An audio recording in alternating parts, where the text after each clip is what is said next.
I'm going down in a blaze of glory. Take me now to know the truth. I'm going down in a blaze of glory.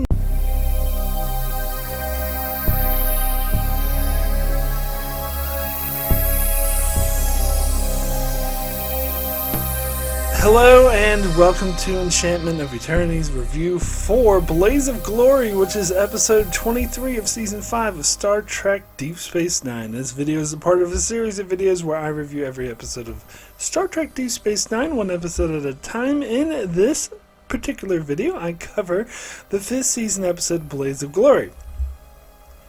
So Blaze of Glory is the episode in which they get a message from the Maquis, which have all but been wiped out by the Jem'Hadar, and the message vows to use missiles to strike at Cardassia, and Martok informs Sisko that the Klingons gave the Maquis cloaking device so that these missiles in fact could be cloaked and thus impossible to detect, and Sisko and the others are very scared that this is going to start a war with the Dominion, who will retaliate against these missiles, killing a bunch of Cardassians, and that the consequences could be devastating.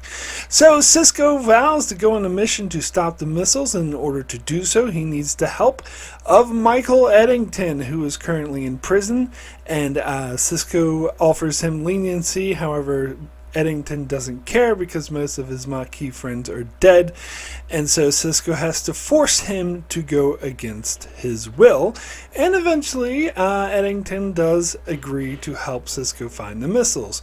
They arrive and they found that the compound that they need to find, because they need to go to a launch site in order to stop the missiles, there are Jem'Hadar there, and they find some more Maquis members dead. However, they do find a group of surviving Maquis who they break out, and Sisko learns that there were never any missiles in the first place. It was all a lie in order for Eddington to free the remaining Maquis and get them out alive, including his wife. So they make a run for the runabout. However, the Jem'Hadar catch up to them and make it hard for them to leave. And Eddington is hit by a disruptor blast. No doubt he is dying. So he offers to stay behind and fend off the Jem'Hadar, giving Sisko and Eddington's wife and all the other Maquis time to get away.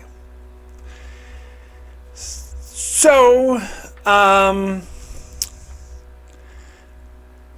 trying to put into words how I feel about this episode, because it's funny because I don't really remember watching this episode from the first time I saw it. I remember it mostly for watching it the second time I saw it, which was in 1999 while season 7 was airing, when I was trying to record the DS9 episodes off the TV from reruns, because I stopped recording the episodes in season 4, and I was kind of regretting that, and so I was trying to go back and record all the episodes that I missed, and particularly season 5, because I'd only seen that once, and so I wanted to rewatch it. Like the earlier seasons that I did record, I saw repeatedly a bunch of times, but season 5 was kind of off limits to me because I never recorded it. So I remember going back and watching it, and I guess how I would describe my feelings, not just about this episode, but this sort of ending last few episodes of season 5 of DS9.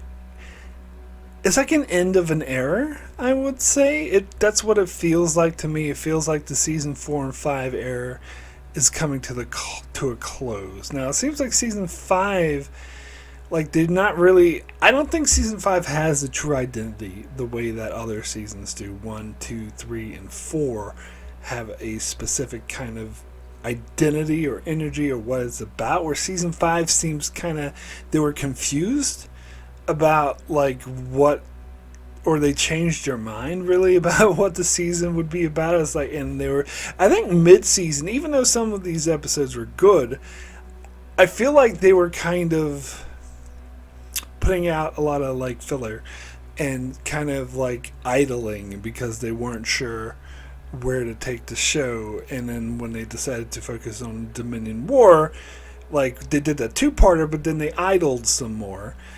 And it seems like towards the end of season 5 is when they started sort of building towards the coming war with episodes like Soldiers of the Empire. And this episode, and in the cards, B Plot. And maybe Impact Noir, to some degree, was, reestablishing Cardassians as the villains. Like that sort of thing. So I feel like, but it feels, so you could say it's set up for the next season, for season 6, which it kind of is. But it feels like when season 6 began, and you could include Calls to Arms, just so you could include the season 5 finale in this. But when season 6 began, it felt like it was the start of a new story. And I don't mean that because, like, story-wise, just story-wise. I meant, like, production-wise, just like the feel, the whole tone, the I talked a lot about how I find season 5 to be a bit bland, production-wise, and that season 6 and 7 got better. They feel more vibrant and alive like earlier seasons did. And so it feels like season 6, not just story-wise, but production-wise, and just the feel of it was like turning a new leaf. And so I feel like these last bit of episodes are getting away from that blandness of season 5 and like prepping us. But as I said, I feel like it's also ending, like the end of season 5 is like almost feels like an end of an era. I don't know. I'm trying to put into words how I feel about these last episodes of season 5. It's hard for me to put them into words. I just have a very distinct feeling, and I feel that way about this episode more than the others, in fact. I feel like this is like,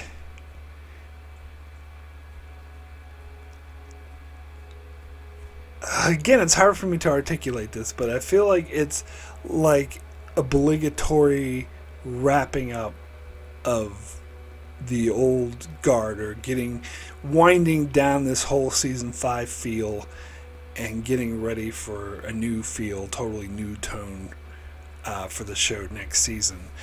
And so it's not as bad or bland as some of the earlier episodes in season 5, but I don't know, it's like a lesser quality of most of season 6. Season 6 contains Prophet and Lays, so I can't say all of season 6. And also episodes like Valiant and Wrong Stark and Death and Night and Time's Orphan and shit like that. So there's plenty of bad episodes in season 6 too. But overall, like, season 6 has a like much better feel to it.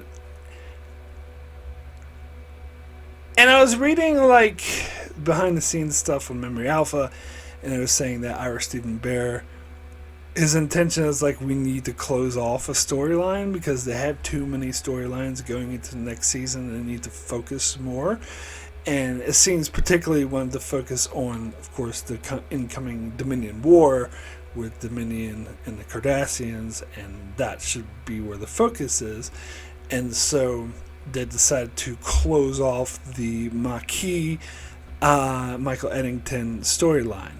Now, apparently it was Ira Steven Behr's intention to wipe out the Maquis entirely, but Rick Berman wouldn't let him do that because he said maybe Voyager might want to use the Maquis eventually, and so he wouldn't let him completely wipe him out, which is, I guess, why they had these surviving members at the end of it, that whole group that Sisko saved.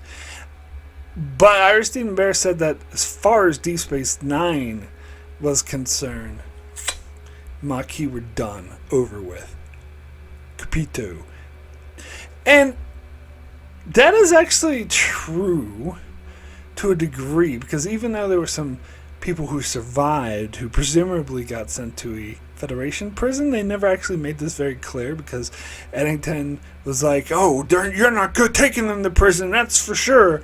And then he dies, and then they never show what happened to them. They just show Sisko and Maquis like flying back. I almost expected a scene where Sisko like let them go. It was like, you know what, you've been in enough trouble already. But we don't know that. That's just my headcanon. It seems if we go by what's stated in the episode, the most likely thing is that he did take them to prison. But, you know, rest assured, Federation prisons probably like living life in luxury. 5-star resort prison, I'm sure. And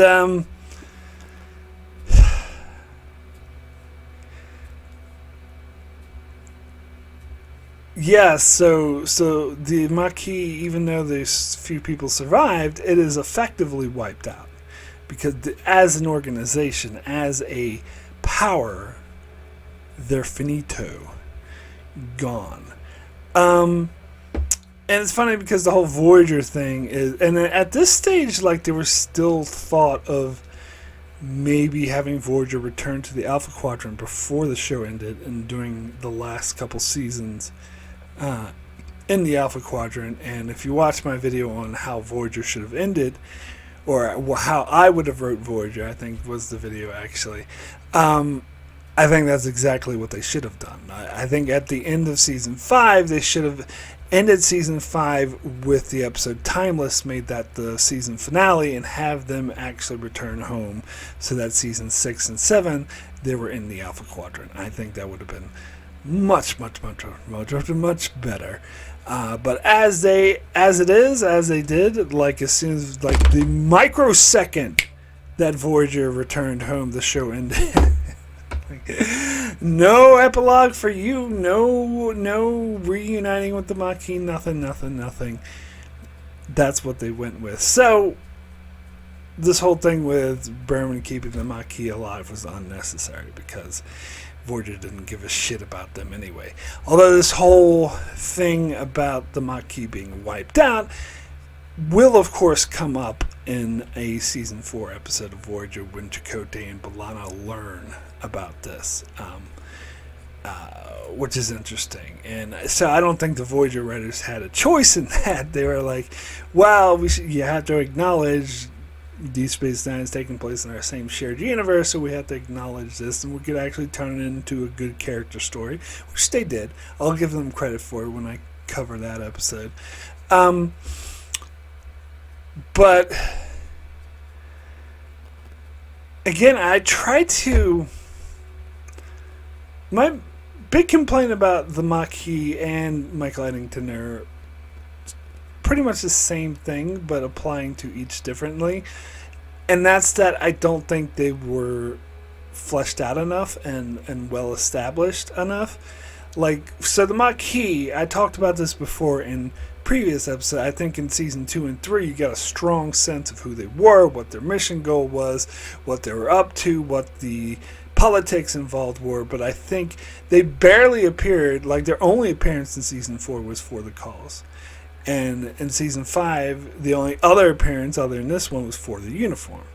And those 2 episodes didn't really give us any update or sort of world building on what the Maquis are like, and what the exact political situation is. Like, because before it was like there was a demilitarized zone and there was a treaty between the Federation and Cardassia, and the Maquis was defying that treaty, which is what made them enemies of Starfleet. And they were just trying to gain independence on their world, and they refused to leave. But they were kind of unclear on how, like, the Klingon War, Klingons attacking Cardassia, and then the Klingons attacking the Federation. They're kind of unclear on how this affected the Maquis exactly, and what, like, why they were still fighting. Were the Cardassians still interfering with the Maquis colonies? Were they still, because they would like harass them, they would sneak into their colonies and like kill people and try to get them to leave? Like, were they still doing this when the Klingons were attacking them? It seems unlikely. It seems like they would have their hands full with the Klingons and be more preoccupied with that than worrying about these Maquis people.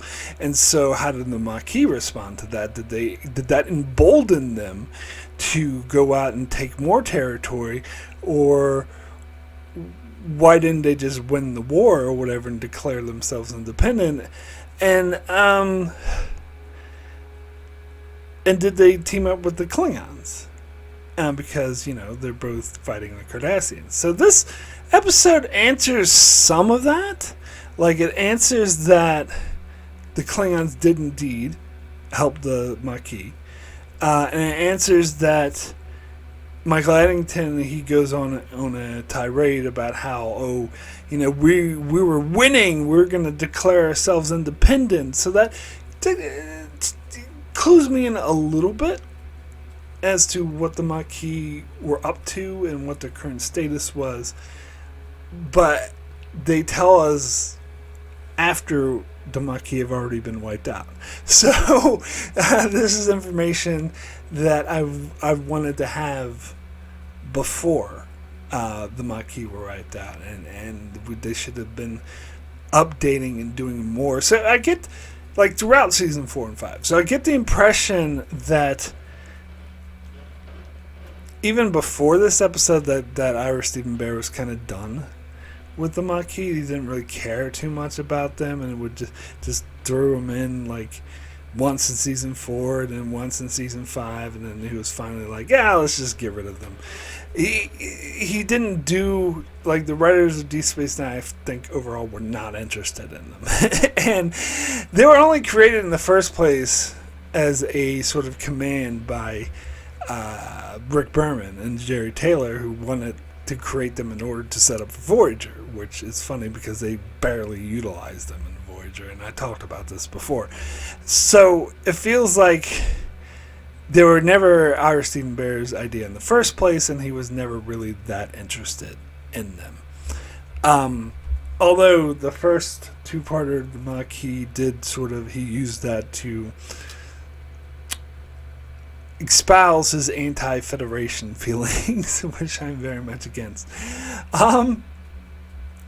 But, and then there's Michael Eddington, who, again, I feel very similar. I also feel like they didn't really develop him. I feel like, and this episode's all about like him having an out with Sisko, and him blaming Sisko for the Maquis being destroyed, him blaming Sisko for capturing him, saying that if he was there, he could have helped him, they could have made a difference, and he's very upset with Sisko, and sort of they're having their final battle of wits, and they have like the whole episode throughout is like about the battle of wits, like them arguing with each other and them having their grudge out. But the thing is that I don't think this character was ever that fleshed out. I don't have a sense of this character at all. Because during his brief appearances in season 3 and 4, he was basically just, you know, the I Sir background guy, and a lot of times he was there just to be a little bit antagonistic towards the crew. They're always teasing him as being, you know, not on board with the crew, like he sold them out in that Dies Cast episode to the Admiral, or ratted them out, I should say, to the Admiral, and tried to sabotage their mission to rescue Odo, and stuff like that. Or like in the season 4 episodes, like Rejoined, and our man Bashir, he was just like an O'Brien replacement, which is, if you're going to have an O'Brien replacement, why don't you just get an engineer? Like, he was just more of a technical I sir, yes sir, oh, the reverse the polarity kind of, and not like an actual established character. And I think of scenes like the one at The Adversary where Eddington was congratulating Sisko for his promotion, and he's kind of talking about how he's not interested in the promotion. Apparently, the whole scene was kind of setting up for him to be a Maquis traitor. But even that is not enough character development. So it feels to me like the episode for the uniform in this episode is almost like a totally different character than the Michael Eddington we knew previously, because he's playing him differently.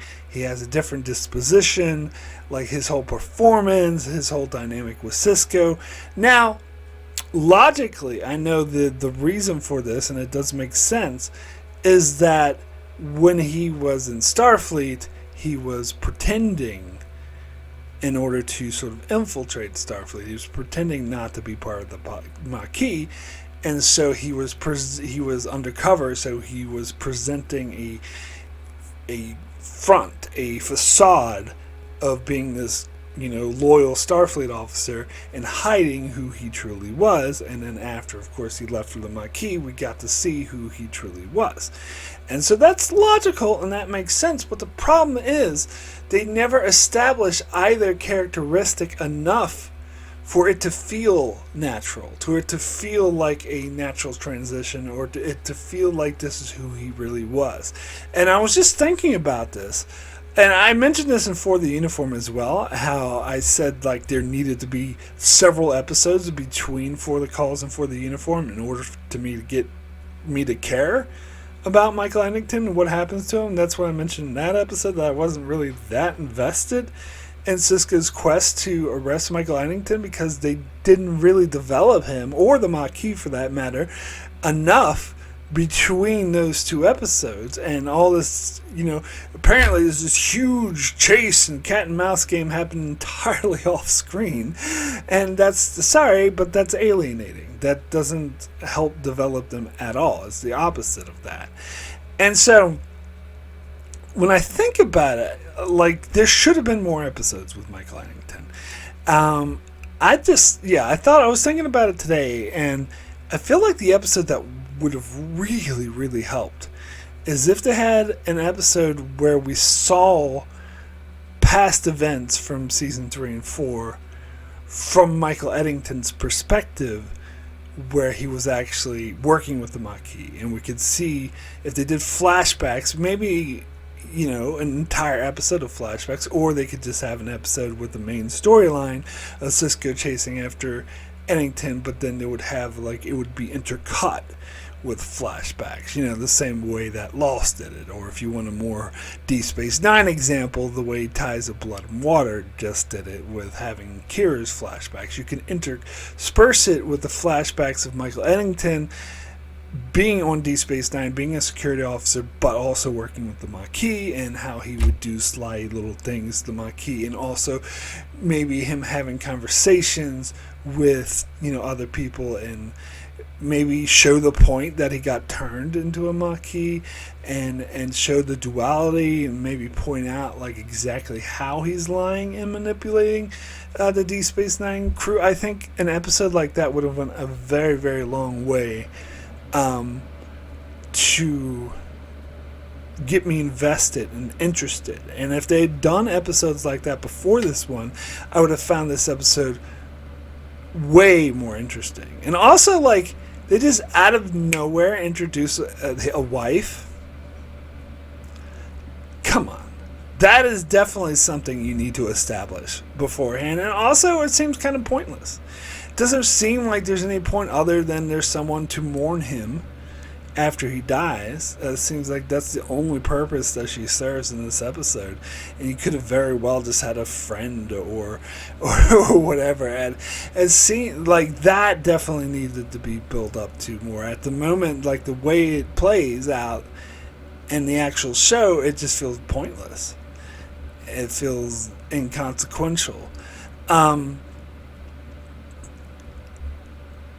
And so when they try to show this episode about this battle of wits and coming together of the minds and the political moral arguments between Sisko and Eddington, I'm just disassociated from it. I'm just disinterested in it, because Eddington is not an established character. I don't have a firm grasp on his character And it just seems like he's the bad guy cliche who's not fully established. And the only episode they even tried to establish him was for the uniform, and that was completely inconsistent with how he was portrayed before that. And as I said, like, I know it's because he was undercover and then he wasn't, but if they did an episode like I was suggesting, or any other episode that helped flesh his character out more, that would help a lot in helping it, making it so he doesn't feel like an entirely different character.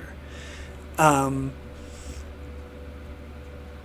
so, quite frankly, I do find that this whole episode not all that interesting because of that. Just because they don't feel like fully fleshed out characters, and the rivalry and back and forth between Sisko and Eddington seems unearned. And it was more of a tell not show situation. They're telling us, like they did in For the Uniform, telling us that they're big enemies and that they chased each other around. They just told us, oh, this all happened off screen. And so it's tell not show. And I don't find that interesting. It doesn't really, it's not earned, is the way to say it. And the other thing that really bothers me about this episode is that the whole point of the episode is Sisko's freaked out because these missiles are going to attack Cardassia and it's going to cause a war with the Dominion. He keeps repeating several times throughout this episode, this is going to start a war with the Dominion. Oh, the Dominion's going to attack the Federation. Oh, do you want this to happen? We need to avoid this war with the Dominion. It's going to kill millions of people, or billions of people, or even trillions of people. We need to stop this war. And watching it in retrospect, we know that a mere 4 episodes from now, Sisko's going to start this war himself. So having that knowledge makes it seem like really like you're like all bent out of shape and going out of your way to make sure a war doesn't break out. Yet 4 episodes from now, you're going to start that war yourself. And it makes this whole episode feel, again, kind of disingenuous, kind of misleading, or kind of, it makes Sisko come off as a bit of a hypocrite, I suppose. Like, oh, Eddington, you're not allowed to start a war with the Dominion, but I can start a war with the Dominion. Oh yes, the man who started the war with the Dominion. Somehow I thought you'd be taller.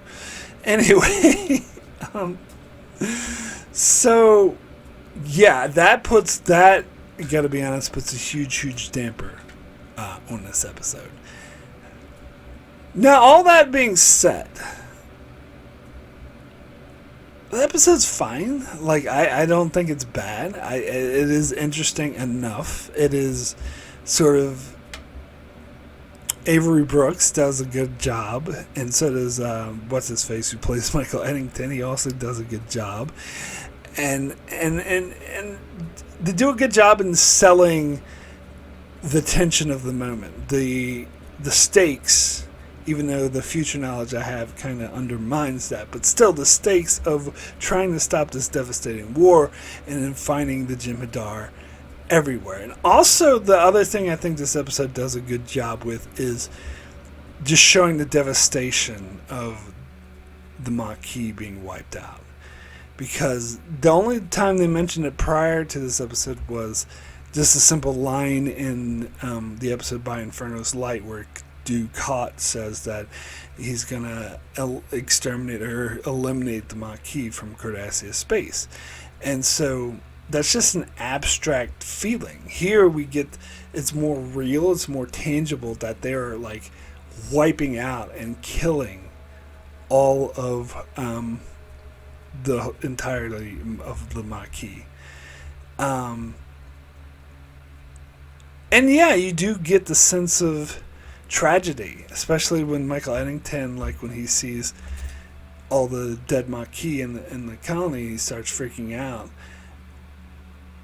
It's effective. Like it comes off as tragic, and I do love how, Eddington's like, oh, we're going to declare ourselves an independent state. We had the Cardassians on the run, And Sisko's like, yeah, they ran all right, straight into the arms of the Dominion. End of story. Which, that's pretty cold, Sisko, if I'm being honest. Like, he's just seeing a bunch of his dead friends, and that's your response. That is a cold response, but not wrong, I would say. Sort of, and the moral here, and this is where the Federation is correct, which is, I think, goes against Ira Stephen Bear because he usually likes the Federation to be incorrect and wrong and not perfect. But in this case, they were correct, and this is what I've been saying about the Maquis. You can go back and watch my earlier episodes when I talk about how I'm against the Maquis because they should have just fucking moved rather than starting a war. Is that they...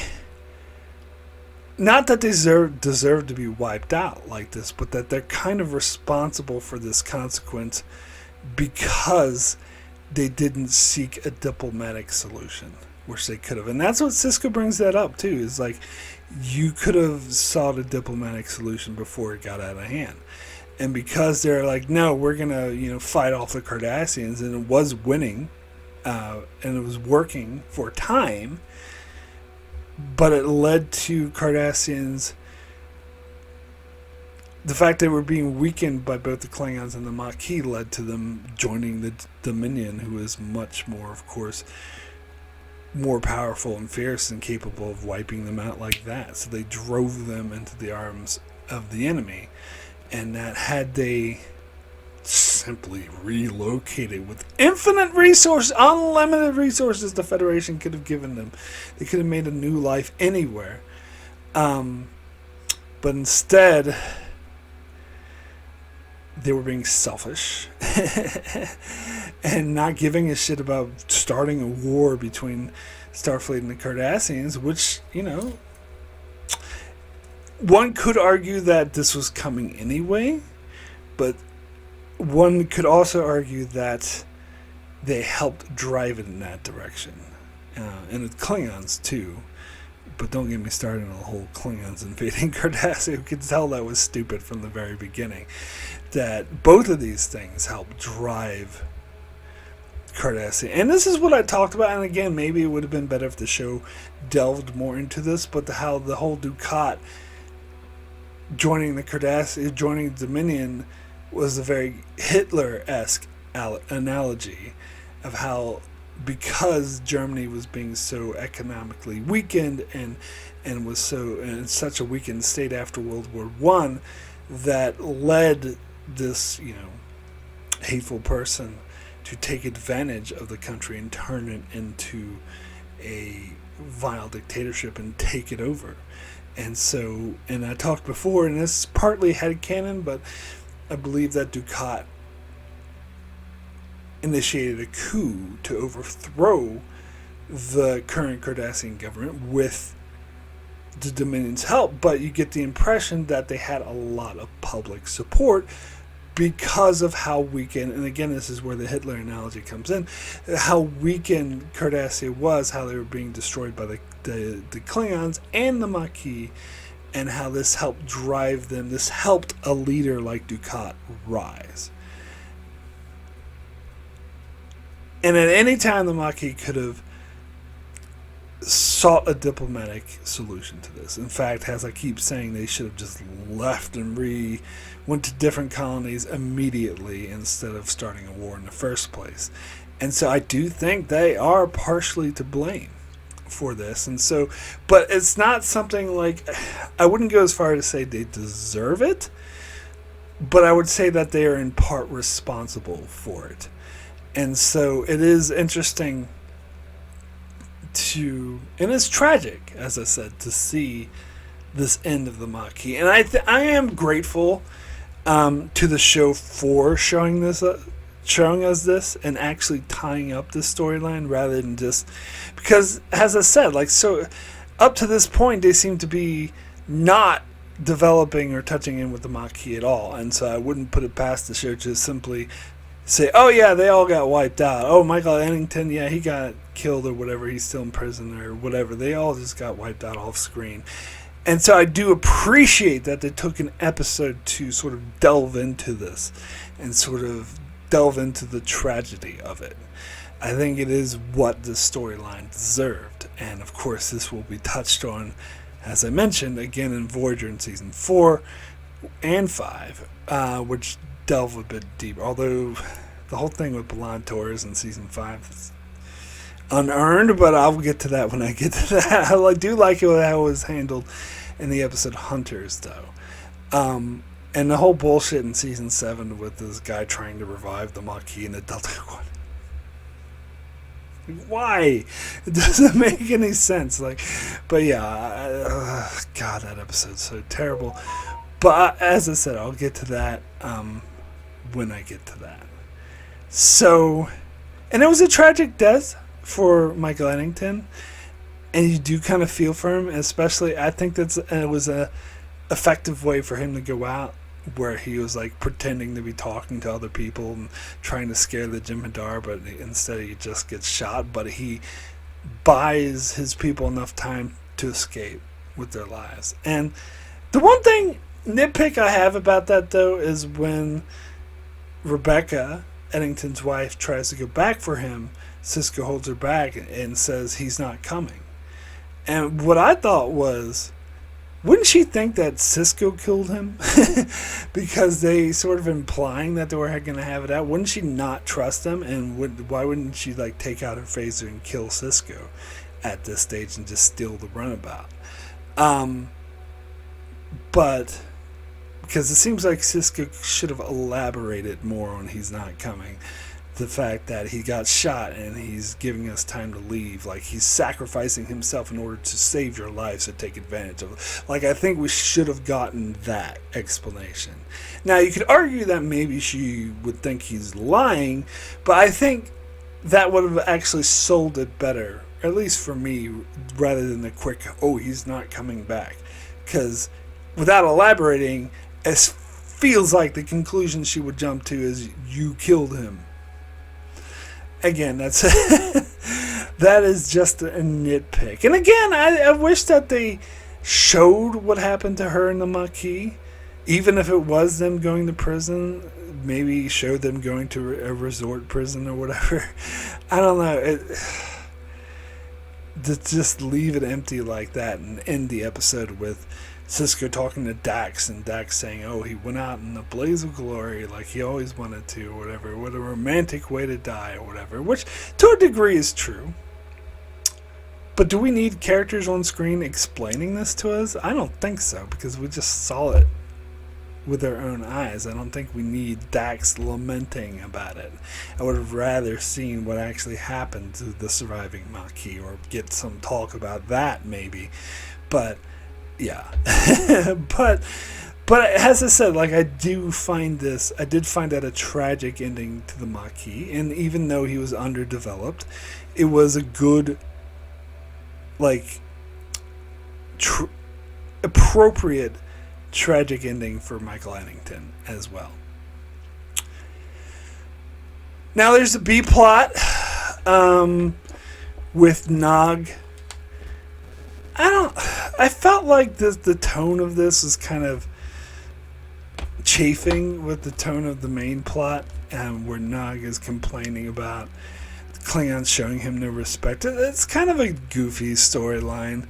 I don't entirely hate it. Oh, I said Nog, I meant Bog. My mistake. The storyline with Bog, where he feels like he has no respect for the Klingons. But I did like the scene. I gotta say, the scene where they're in Quarks and he's like, oh, they go 5 more decibels over, than they're being too loud and disturbing the peace, and I'm gonna arrest them. And he's leaning against the table in his chair, and he's like, that's it, that's 80 decibels. And then he falls over and falls to the ground, and the Klingons laugh at him Arr! I found that funny, to be fair. But the scene where he actually does confront Martok finally, and it was kind of cute. Where he's you're disturbing the peace. It's is that so? And then he asks, like, you're either very brave or very stupid. And he responds by saying, probably a little bit of both. And then he laughs and says, like, don't push your luck. Like, bought that. I bought that. And it also describes Martok as being sort of a good guy. Even though he's a Klingon and he's through the Klingon lens, he's not a total asshole. And so I like that scene, but I kept expecting, like, when at the end, after Martok leaves, and Jake is like, oh my god, I can't believe that worked. And Nog's like, oh, you just have to know how to talk to him. I kept looking at his pants because I was expecting it to be drenched in pee. Like, I'm just used to that kind of humor, I guess. I see that so much where, you know, someone stands up and be brave and you think, oh my god, thanks for being brave, but then you see that they peed themselves. It's a common gag. Maybe I should give them credit for not doing that because it would have been a bit too cliche and overused, but for some reason I just keep expecting that. I keep looking at it, like, are you sure there's not pee in that pants? But yeah, I mean, other than that, the B plot's kind of filler. It's there to take up time. It's funny, I was in Memory Alpha, I was saying it was there to assure the audience that Martok was still on Deep Space Nine, and after Soldiers of the Empire, that he didn't, like, just leave to be the captain of the ship, which I never thought. I didn't really need to have him there. And you don't need an entire B plot for that. You could just have the part at the start of the episode, the scene where Martok goes to Sisko and explains the Maquis thing. Like, that's enough to clue the audience in that he's still in Deep Space. Whatever. There's the whole thing. Speaking of stuff that was funny, the whole scene where it's a shame that we're told this instead of shown this, but then again, it's about Morn talking, so we had to be told this, so we can't be shown that because we can never see him talking. That's the whole gag. But I think it's hilarious how Morn went off and yelled, "We're all gonna die," and like did he run naked? I don't know if it was naked, but he ran into the. Like shoved Quark over and ran into the Bajoran temple screaming, "We're all gonna die." Apparently, I was reading on Memory Alpha that was an homage to the Naked Gun 2.5, where someone was screaming, "It's a cookbook! It's a cookbook!" which in itself is a reference to Twilight Zone. But I think I was trying to remember like when that was in 2.5, but I think it was at the end where Norborg was like, oh yes, just quietly leave the room, single file, that's it, stay calm, it's all good, don't worry about the nuclear weapon that's about to go off. And then everyone started freaking out and screaming, and I think that's when we had a guy randomly going, "It's a cookbook! It's a cookbook!" And apparently that inspired them to do this off-screen thing about Morn yelling, "We're all gonna die," which I feel like, I mean, to me, the more memorable one is actually an airplane, not Naked Gun, where something happens on the plane. I think she does the same thing, like the stewardess is like, "Oh yes, everything's good, everything's calm. By the way, does anyone know how to fly the plane?" And so people start freaking out and screaming and like, start beating each other. So either way, it's what reminds me of. It's, those movies are done by the same people, so they're just repeating the same gag anyway. But anyway, I would now like to thank my Patreon supporters very much for supporting me on Patreon.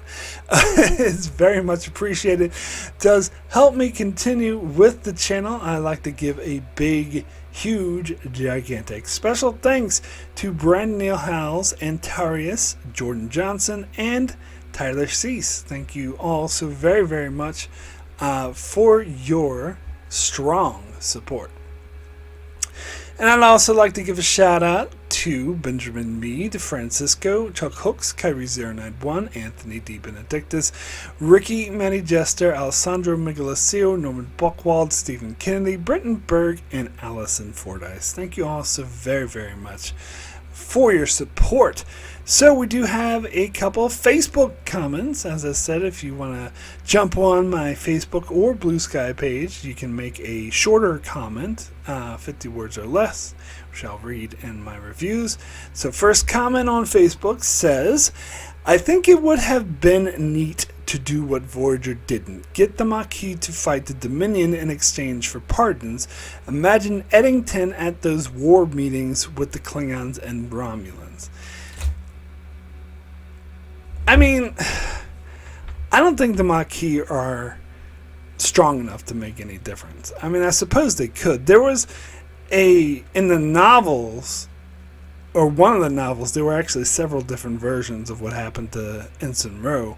But there was one version where she formed this elite team of, like, you know, elite fighters in the Maquis who went undercover and, like, went around killing the Dominion resisting. Although that's not the official canon. The official canon in Picard is, I believe, if I remember correctly, that she got arrested or surrendered to herself and spent prison in the Federation and eventually rehabilitated and joined Starfleet again, if I remember correctly. But, I mean, so there, maybe you're right. Maybe there is ways that they could have had the Maquis continue to be part of the fight, but it's kind of like their bases were all within Cardassian space, and the Dominion vowed to keep Cardassian space to get rid of any invaders, so it does seem naturally that a lot of them would get wiped out. I mean, but maybe some of them could have survived, I guess, but I don't know. It seems like they'd be too bitter to team up with the Starfleet after Starfleet hunted them down. But then again, it might have been a situation as a friend of my enemy, or the enemy of my enemy is my friend situation, where it's more of a priority to them to get back at the Dominion for taking their colonies away from them. I don't know, maybe that could have worked, but as I said, it's very clear that Ira Stephen Bear just wanted to get rid of the storyline altogether. Anyway, next comment is from Ned Thurber, who says, I don't know. They kind of forget about him for a season, then suddenly they have this episode. I feel like they just talked in the writer's room, hey, we forgot about Eddington, let's do a resolution episode with him, and just inserted him into the season. I would have liked to see it stretched out so that the ending was deserved rather than forced. Now, he did appear in Season 5 earlier in For the Uniform, to be fair, but totally agree with you. I totally agree with the sentiment that it does seem like, you know, just a stray thought. I was like, oh, by the way, let's wrap up Michael Eddington. And as I said, I'm grateful that they at least did that and didn't just tie it off screen like they did with Cal Hutchinson. or is it Hudson? I think Hutchinson's the dude from The Chase. Or not The Chase, Starship Mine. So I'm thinking of the guy who did Small Talk all the time. I think it was Hudson, was it? Cal Hudson, who was Sisko's buddy? Yeah, whatever his name is. In this episode, they explained that he died off screen. And they could have done that with Eddington and the Maquis, so I'm grateful that they didn't. But on the other hand, yes, this should have been developed a lot more than it was. So, let's get to the Patreon comments. First comment is from Kyrie091, who says, Blaze of Glory, more like ways to bore me. Eddington way. Mark, an underquoted quote has got to be Sisko saying, "You betrayed your uniform!" to hologram Eddington. I know you don't care for Eddington / Maquis arc, and I sort of agree because it's a huge break from the real story Dominion arc, but I like this stuff. Sure, it's not all done well, like when Eddington keeps calling Sisko Javier or whatever he's saying, but like, yeah, I like this arc. Plus, it reminds me of the stupid Bon Jovi song Blaze of Glory, which even after 30 years, that song finds ways to bore me. By the way, Ways to Bore Me is going in the top 10 Kyrie puns. Well, not in my opinion, not in my top 10, sorry. I like your board for Warlord better than I do this. Sorry, Ways to Bore Me. I mean, it's okay, Ways to Bore Me, but I don't think it's some of your best work, to be honest. I'd much prefer The Ass I Meant. One of my favorite ones, but anyway. Or Great, This Sucks, you know that one. But yeah, Blaze of Glory, that's what I was singing in my intro, in case anyone who didn't recognize the song. It was a Bon Jovi song for Young Guns 2. I remember being really into that movie when it first came out. I didn't remember Young Guns 1, but I remember Young Guns 2. I watched that a lot. And I kept thinking, like, throughout the years, ever since this episode came out, I kept thinking about that song, kept popping in my head whenever I saw the title of this episode. But anyway, next comment is from Norman Buckwald, who says, "Do you know how hard it is to grow tomatoes? Why? What happened to all those replicators you stole? Should have been Sisko's response. You know, if anything, those replicators could have been given to the Bajorans. I mean, Kai Wynn made a whole big thing because apparently replicators for the type of equipment, etc., was not possible when she was being First Minister." Oh wait, this episode. It mainly seems to be here to close out the Eddington arc, including giving an adventure with both he and Sisko.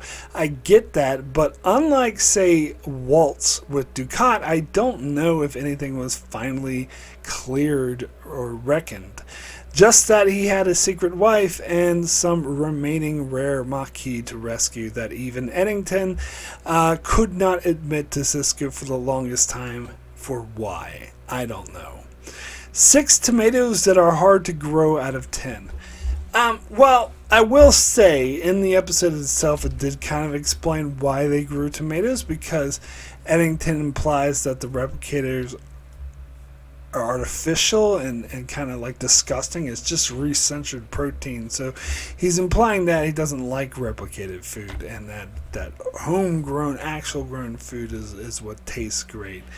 And you do get some of that sense in, like, The Wounded, where Miles is talking to Keiko about having real food and not replicated. So it could just be, you know, a hipster thing, basically. Like, you know, well, although I can't talk because I have my own vinyl collection, but I was going to say, like, people who collect vinyl records. I don't know. To me, it's not about the sound quality. I just like having a physical thing I can touch. But that's just me. And records are, like, cooler than CDs. But anyway, sorry, I'm getting distracted here. What's the point? Oh, replicators. Yeah. So they do explain that in the episode, even if I do think that explanation is kind of weak sauce. Kind of like, oh, he's like, replicators taste kind of artificial. But I was like, would they really though? I don't know, because most people don't describe it as tasting artificial. And how he's like refers to this. Oh, this is replicator ration 245.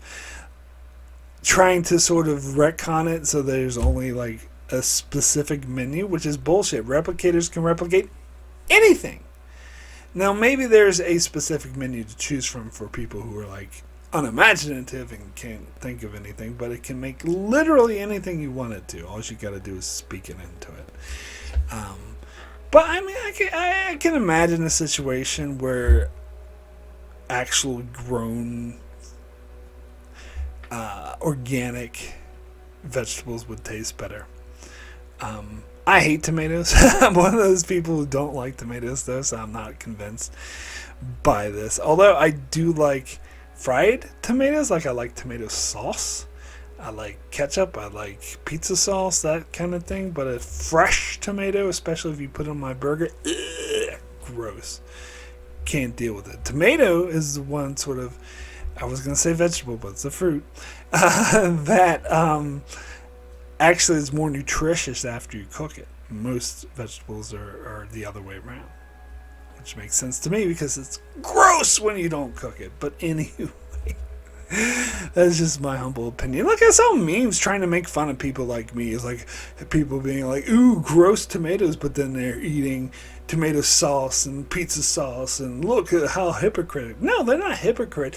They taste different when they're cooked. They taste much better.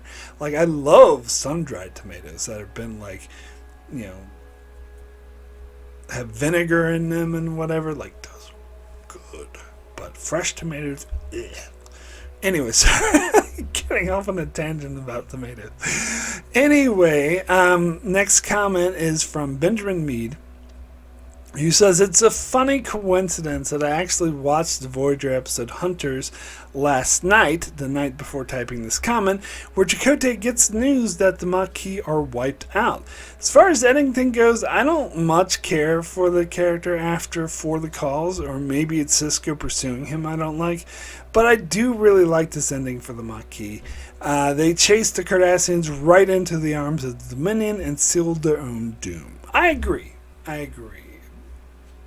With everything, like that, I didn't really like the Sisko Eddington, rivalry, because they didn't flesh it out. They didn't do a good enough job explaining it. It was a lot of telling instead of showing.